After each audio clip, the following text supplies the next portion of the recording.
E aí, pessoal, vamos dar continuidade aqui ao nosso curso de redes e internet básico, redes e internet geral para qualquer concurso.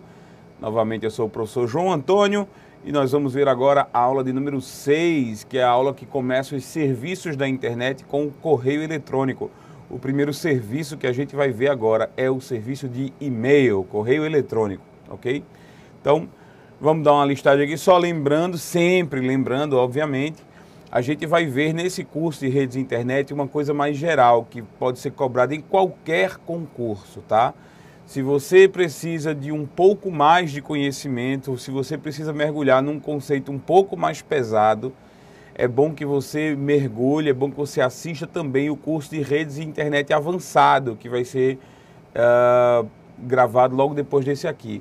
Talvez você já esteja assistindo a esse aqui com o curso avançado gravado já no site. Então, fica atento, é interessante. Se você precisa de um assunto de rede de internet mais pesado, se você precisa de um assunto de rede de internet mais complexo, como é o caso de quem vai fazer provas da FGV, da ESAF ou provas do CESP-NB mais pesadas como a Polícia Federal, eu acho que é bom se mergulhar também na parte de redes avançada, tá? Vamos lá. Deixa eu tirar aqui minha imagem. Então estamos lá com o seguinte, nós vamos ver agora quais são os serviços da internet. Serviços da internet são as tarefas que podemos fazer na internet, certo? Serviços são as operações, são as tarefas que podemos fazer na internet, temos o direito de fazer na internet.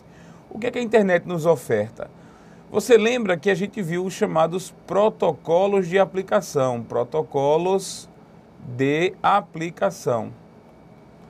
João, a gente não viu todos os protocolos que estavam na listagem original. Não se preocupem. Nem todos aqueles protocolos são considerados normais ou básicos ou gerais, certo? Então, assim, a gente viu um quantitativo de protocolos muito interessante, mas não é tudo que a gente precisava ver. Com certeza não é tudo. Que se precisava ver quando se mergulha, quando se precisa de um nível mais alto de internet. Então, os outros protocolos que não foram vistos, né, nesse conjunto básico de informações estarão com certeza no curso avançado, ok? Então, não se preocupem, se você vai fazer uma prova de nível médio da Fundação Carlos Chagas, esse curso, acredito eu, seja mais do que suficiente para você, ok? Mais do que suficiente, não, seja suficiente para dar uma base para você, um norte para o seu caminho. Óbvio que é bom você estudar, lendo livro, né? Óbvio e claro, eu não vou dizer a você que pare de estudar outras fontes. Obrigatoriamente, você tem que estudar por várias fontes para poder se dar bem na prova. Mas vamos lá, as tarefas. A primeira tarefa que a gente vai ver, o primeiro serviço que a internet nos oferta é o serviço de correio eletrônico. E a gente vai conhecer o serviço de correio eletrônico, a teoria, pelo menos, do serviço de correio eletrônico, a gente vai conhecer agora, ok? Olha só, vamos lá para o e-mail. O que é exatamente o e-mail ou correio eletrônico? Certo? É um sistema de troca de mensagens, certo? É um sistema que permite a troca de mensagens entre usuários na internet. Cada usuário tem uma caixa postal, que é um local onde ele recebe mensagens, né? Nós temos a nossa caixa postal. A caixa postal normalmente tem o seguinte formato: o nome da caixa postal, @ o domínio da empresa, ou seja, o domínio na internet da empresa que está fornecendo a caixa postal, certo? Vamos para um desenho que explica exatamente o que eu quero mostrar. Se você acredita que a caixa postal é algo parecido com isso aqui, olha só que bonitinho.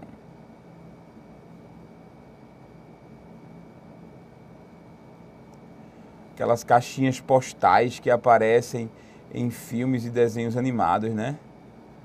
Então, se você acha que a sua caixa postal, eles sempre desenham isso, é isso aqui. E o e-mail que você recebe é uma cartinha que vem voando e fica lá dentro da sua caixinha postal. Deixe de besteira, certo? O seu e-mail não é assim. Tudo bem que essa é uma representação lúdica, uma representação engraçada de como o serviço de correio eletrônico funciona. Mas vamos na prática entender o que é o serviço de correio eletrônico, certo? Imagine, vou apagar aqui, imagine um computador grande, um servidor que pertence a uma empresa qualquer. Vamos supor que ele seja o servidor, ó, eu vou botar aqui, vou chamar servidor de correio, ou seja, servidor de e-mail da empresa, vamos supor, eu vou chamar aqui de colibri.com.br. Então tá lá, uma empresa chamada Colibri, o domínio, né, da empresa é colibri.com.br. Eu nem sei se esse domínio existe, tá? Então assim, talvez ele até exista e seja de alguma empresa e eu esteja fazendo propaganda dessa empresa, mas pode ter certeza, não é merchandising, não é proposital. Veio à mente agora o exemplo colibri.com.br, porque já vi em prova, né, do CESP-NB. Dentro do servidor de correio existem pastas, ou seja, existem diretórios com os nomes dos usuários. Por exemplo, existe uma pasta que é do usuário José. Existe uma outra pasta que é da usuária Maria. E existem outras pastas de outros usuários. Então perceba o seguinte, este local aqui, essa pasta, é a caixa postal de Maria, é o local onde são armazenadas as mensagens que foram endereçadas para a usuária Maria, certo? Sabe como é que eu me refiro a esse endereço aqui? Olha só, Maria, que é o nome da caixa postal, @colibri.com.br, porque é o nome do servidor, porque é o domínio cuja responsabilidade é desse servidor. Então veja só, um endereço de e-mail, um endereço de correio eletrônico nada mais é do que o nome da pasta, que é a sua pasta. O seu endereço de correio eletrônico é o nome da sua pasta dentro de o nome do domínio da empresa que te fornece essa pasta. O símbolo arroba, ele é lido em inglês como at, que significa a preposição em, ou eu prefiro ler como dentro de, certo? Dentro de. Então veja só, Maria em colibri.com.br, Maria dentro de colibri.com.br. É o que significa o teu e-mail de correio, o teu endereço de correio eletrônico, o teu endereço de e-mail. Por exemplo, vamos dar uma olhada num endereço de correio eletrônico que a gente conhece muito. Olha só, atendimento@euvoupassar.com.br, que é o endereço da caixa postal do pessoal do atendimento, certo? Então, atendimento@euvoupassar.com.br. Atendimento é o nome da caixa postal que foi criada, ou seja, é o nome da pasta, atendimento, dentro de um servidor que é o responsável pelas mensagens endereçadas a euvoupassar.com.br. Então, a pasta atendimento dentro de euvoupassar.com.br. O meu e-mail, joão@euvoupassar.com.br. João sendo o nome da minha caixa postal, dentro de em euvoupassar.com.br, que é o nome da empresa, o nome do domínio da empresa que me serve, que me fornece essa caixa postal. Acabou o romantismo, o e-mail é só isso. O e-mail o endereço de e-mail é correspondente, aponta para uma pasta. A pasta que guarda as mensagens que você recebeu.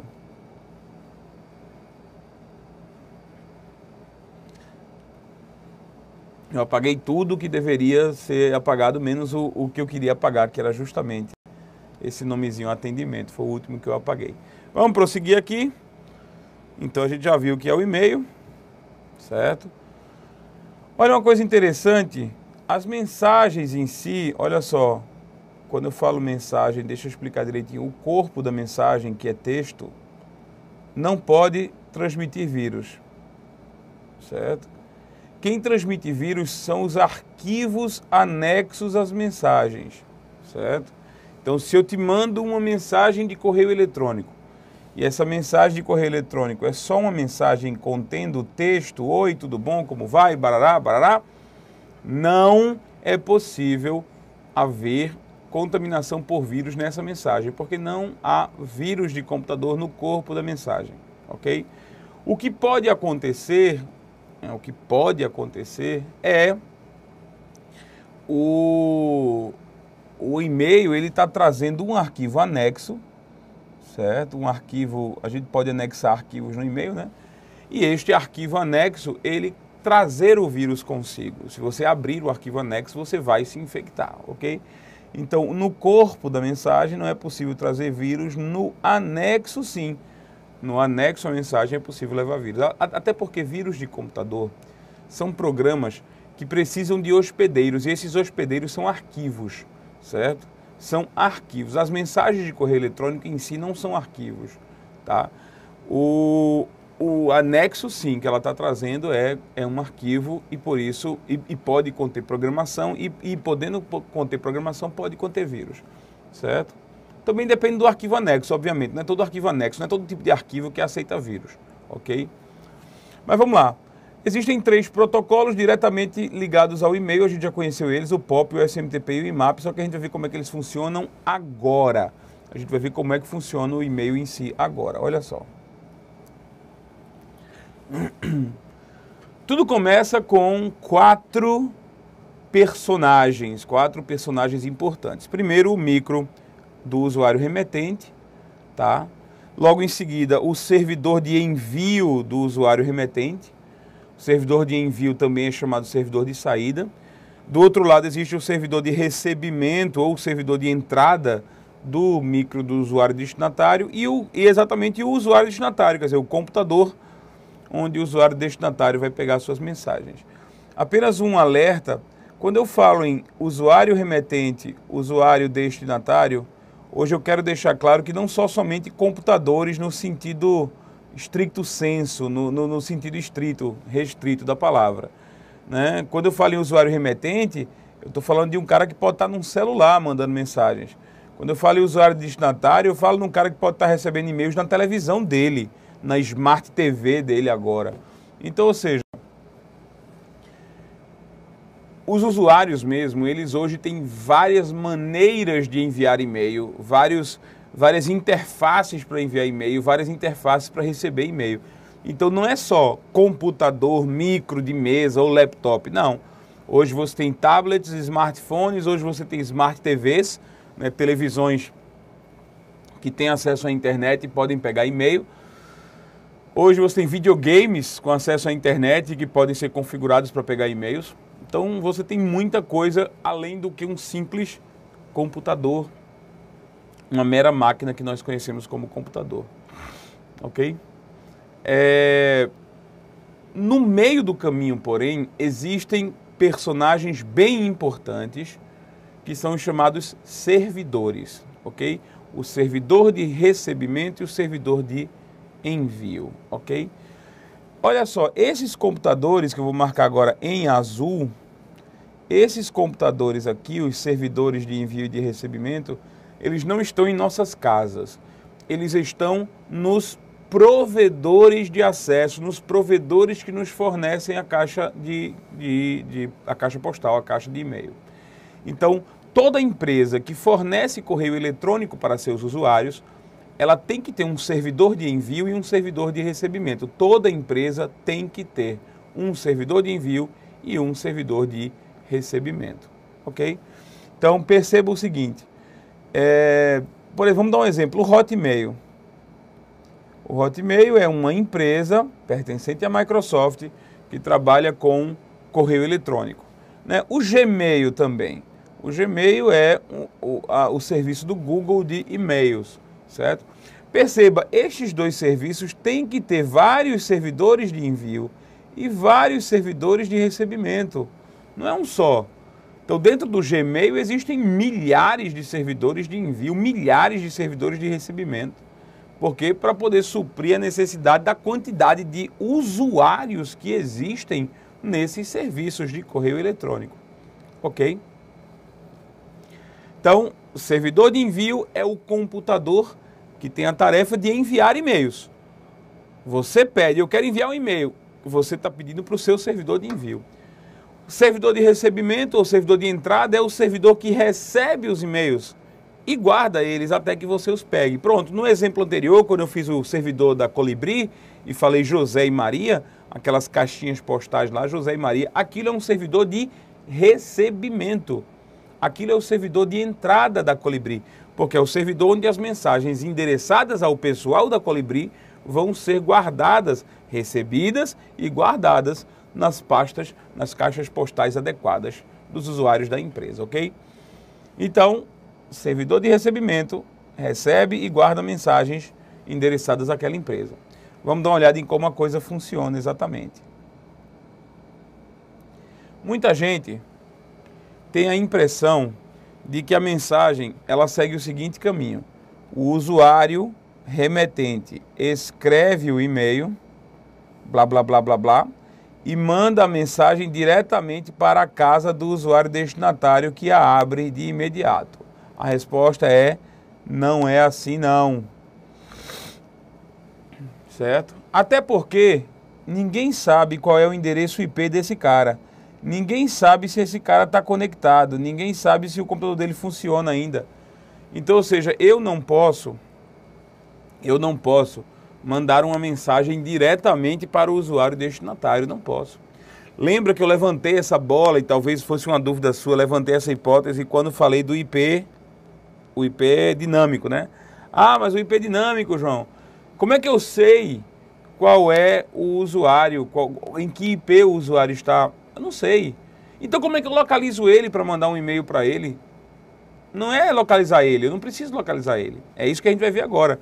Nós, quando enviamos e-mails, nós não precisamos localizar os destinatários. Não precisamos. Os destinatários vão ser localizados naturalmente. Veja só como funciona. Tudo começa com um e-mail escrito para o pedro@empresa.com.br. Então, nosso usuário aqui, ele escreve um e-mail, uma mensagem de correio eletrônico endereçada a um tal de pedro@empresa.com.br. Certo? A mensagem é enviada pelo protocolo SMTP. Então, lembra que o protocolo SMTP é o protocolo de envio, ok? A mensagem é enviada pelo protocolo SMTP para o servidor de envio. O servidor de envio analisa a mensagem, analisa aqui a mensagem e procura a parte depois do arroba. Então veja só, o nosso servidor de envio, também chamado servidor de saída, ele não tem a obrigação de achar o Pedro. Ele nem sequer quer saber quem é o Pedro, ele quer saber quem é empresa.com.br. Até porque, meus amigos, vamos raciocinar.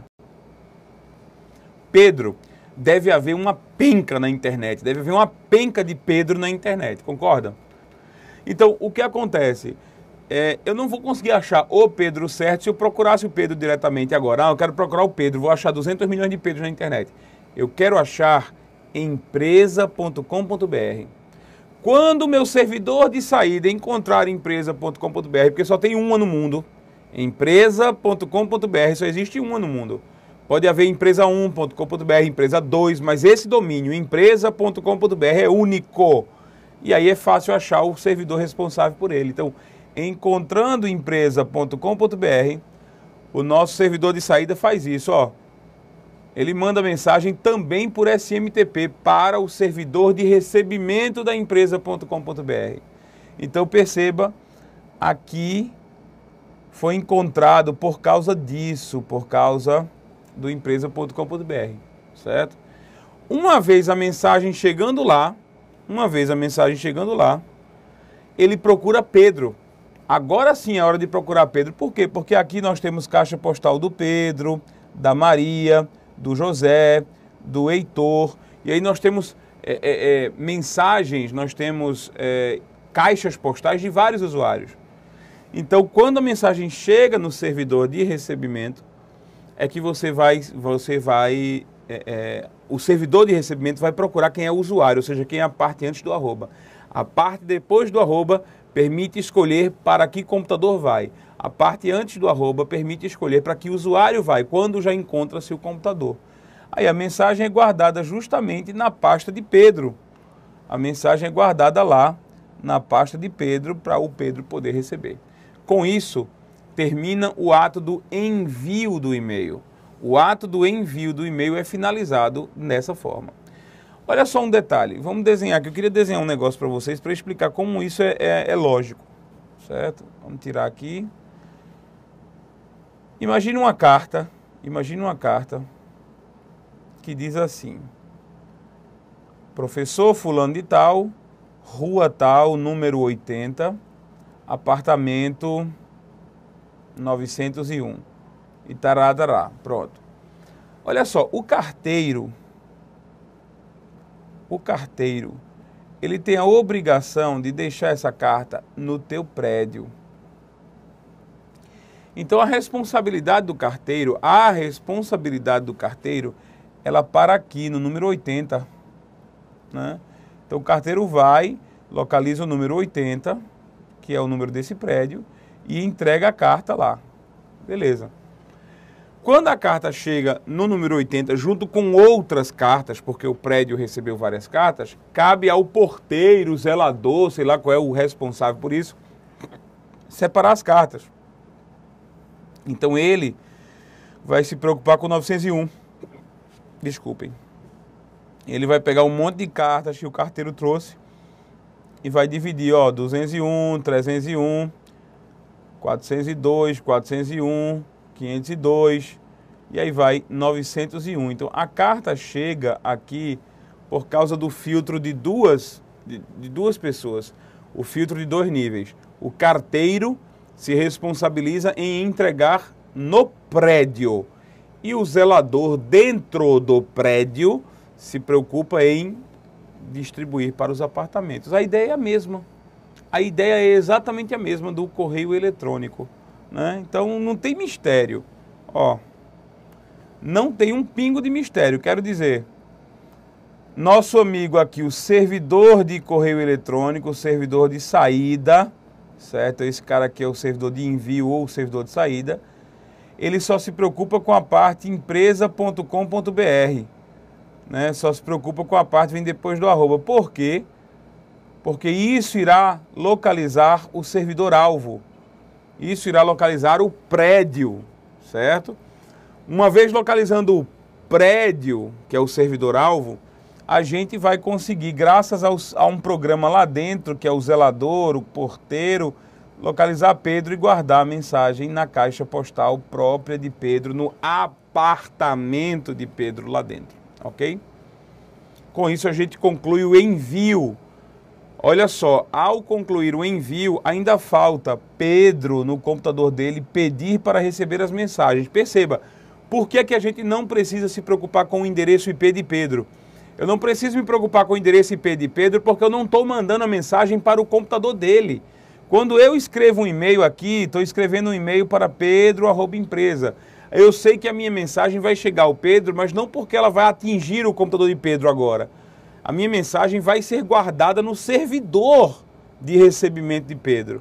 Então, se você manda uma mensagem para fulano@gmail.com, esse fulano precisa estar conectado na internet? Não! Esse fulano não precisa nem estar vivo, ele pode estar morto, não importa, porque a mensagem não vai até ele. A mensagem para fulano@gmail.com, essa mensagem vai até o servidor do Gmail, vai até o computador de recebimento de mensagens do Gmail e vai ficar guardado na pasta dele, na caixa postal dele, até quando ele sair do seu túmulo e pedir o seu e-mail de volta. Chegar lá, eu quero receber meus e-mails, será que eu tenho algum e-mail? Né? Será que eu recebi alguma mensagem de correio eletrônico, de condolências? E aí, certo? Então vamos lá. Olha só. Isso aqui que a gente viu foi o envio. Ó, isso aqui foi o envio. O envio da mensagem, ele termina quando a mensagem chega na caixa postal do usuário. Vamos ver agora o recebimento. Então vamos lá que ao passar do tempo, o Pedro começa a receber vários e-mails em sua caixa postal. Olha só que bonitinho, várias mensagens foram recebidas. Vamos supor que o Pedro ligue seu computador. Então o Pedro vai lá, conecta seu computador e pede para receber seus e-mails. Olha o que ele faz. Ele usa um programa e esse programa traz as mensagens até o micro dele. Ok? Então se o Pedro ele possui aqui um programa, né, um software, um programa de correio, um programa próprio para receber correio eletrônico, certo? Então, se ele tem um programa próprio para receber correio eletrônico, ele está usando, e ele está trazendo as mensagens para o seu computador. Isso aqui é o servidor, né? Isso aqui é o servidor de recebimento. Então, se o Pedro está trazendo as mensagens do servidor, então o Pedro está usando o protocolo POP. O protocolo POP é um protocolo usado por quem usa programas de correio eletrônico. Se você usa programas de e-mail no seu computador, você está usando o protocolo POP obrigatoriamente, certo? Aliás, desculpa. Se você usa programas de e-mail, você pode usar o protocolo POP. Você sabe que está usando o protocolo POP quando você trouxer, certo? Quando você trouxer mensagens do servidor para o seu computador, você está usando o protocolo POP. Então, programas como Outlook, programas como o Thunderbird, que hoje tem sido muito cobrado em prova. O Thunderbird é um programa gratuito, é um software de correio eletrônico livre. Você pode baixá-lo da internet e instalá-lo no seu computador se você quiser. Então, programas de correio eletrônico como o Outlook, o Thunderbird, o Eudora e tantos outros, são programas que têm a função de enviar por você os e-mails, permitir que você redija e-mails e envie, e receber mensagens de correio eletrônico em seu computador. Para isso é que existem os programas de correio eletrônico, ok? Uma outra opção de pegar e-mails, uma outra opção seria essa aqui, ó. Novamente, o Pedro tem recebido várias mensagens de correio eletrônico no seu computador, no seu servidor, né? A gente sabe que isso aqui é o servidor de recebimento da empresa que serve o e-mail do Pedro. E aí o que é que o Pedro vai fazer? O Pedro entra no site da empresa, entra lá no site do Gmail, por exemplo, www.gmail.com.br, e pede para ter acesso aos seus e-mails. Aí o Pedro percebe lá um e-mail que ele quer apagar, então ele dá um comando lá, apague o e-mail, e olha o que acontece, o e-mail é apagado. E aí o Pedro vai lá e pega outro e-mail e dá o comando, apague esse e-mail, olha o que acontece, o e-mail é apagado. Então, ou seja, se o Pedro está acessando sua caixa postal, não trazendo mensagens, note bem, o Pedro está acessando a caixa postal, ele está usando o protocolo IMAP, certo? O protocolo IMAP é usado quando você acessa a caixa postal. Esse acessar a caixa postal pode ser usando um programa, quer dizer, pode ser usando o Thunderbird, ok? Mas normalmente a maioria de nós, a maioria dos usuários, trabalha com webmail. Ó, olha aqui o nome, webmail. O que é exatamente o webmail? O webmail é quando você entra num site, certo? Você entra num site, como é o caso do Gmail, como é o caso do Yahoo, como é o caso do Hotmail, e você tem acesso a seus e-mails por meio dessa página da web. Então a gente chama de webmail, significa pegar meus e-mails através da web, ter acesso ao meu correio eletrônico através da web, através da www, através de uma página, ok? Então, um detalhe que é bom que se fale, ok? Programas de correio eletrônico, nem todo mundo usa programa de correio eletrônico, tá? Deixa eu limpar aqui também. Nem todo mundo usa programa de correio eletrônico. Eu, por exemplo, eu prefiro usar programas de correio eletrônico, Thunderbird, Apple Mail, do que usar o webmail. Sinceramente, eu não gosto do webmail. Mas é uma opção, as pessoas podem usar o webmail porque não tem opção, porque não estão acostumadas a fazer de outra forma, não sei. Mas olha só, uma coisa interessante. Se você usa um programa de correio eletrônico, se você usa um programa que a gente costuma chamar de cliente cliente de correio ou cliente de e-mail é um programa que tem a função de funcionar como um cliente. Ele pede para mandar mensagens, ele pede para receber mensagens. Então, se você usa um programa cliente de correio, você pode usar qualquer protocolo para receber, basicamente. POP, IMAP, certo? Ele trabalha com os dois. Se você usa o webmail, você não usa POP, não pode usar POP, certo? Por quê? Porque o protocolo POP, ele serve para ir na caixa postal e buscar os e-mails para mim. Ora, eu só posso buscar os e-mails para mim se eu tiver alguma coisa aqui no meu computador que receba esses e-mails. Alguma coisa que guarde esses e-mails. É justamente o que o programa de correio faz. O Outlook, o Thunderbird, eles fazem isso. No webmail, você está indo até onde suas mensagens estão. Você, se Maomé não vai até a montanha, a montanha vai até Maomé. Então, o que acontece é que no webmail, quer dizer, através do webmail, a gente usa IMAP, certo? Existe, porém, um segredinho que não dá para escrever agora porque a aula está terminando, o horário está terminando, mas no início da próxima aula a gente vai resumir esse segredinho sobre o correio eletrônico pego pela internet, pela web, o webmail, ok? Se você usa um programa de correio eletrônico, você pode usar POP e pode usar IMAP. As vantagens do IMAP em relação ao POP já foram elencadas.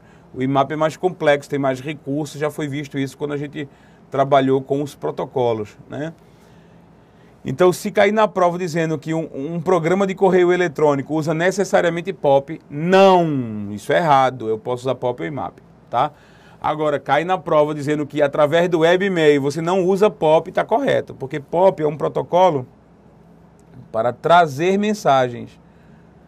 E através do webmail eu não tenho um programa do meu lado, no meu computador, que receba o que eu trouxe, então não tem como trazer, certo? Mas no início da próxima aula a gente fala sobre webmail, tá? Daqui a pouquinho a gente se vê, se Deus quiser. Fica com Deus, que Deus te abençoe ricamente, que você continue estudando com perseverança, porque você vai chegar lá, né? Não desista, desistir é o principal erro que qualquer concurseiro pode ter. Se você quer o objetivo de passar no concurso, você vai se esforçar e vai conseguir isso, tá? E espero que o Eu Vou Passar ajude, ok? Fica com Deus e até a nossa próxima aula.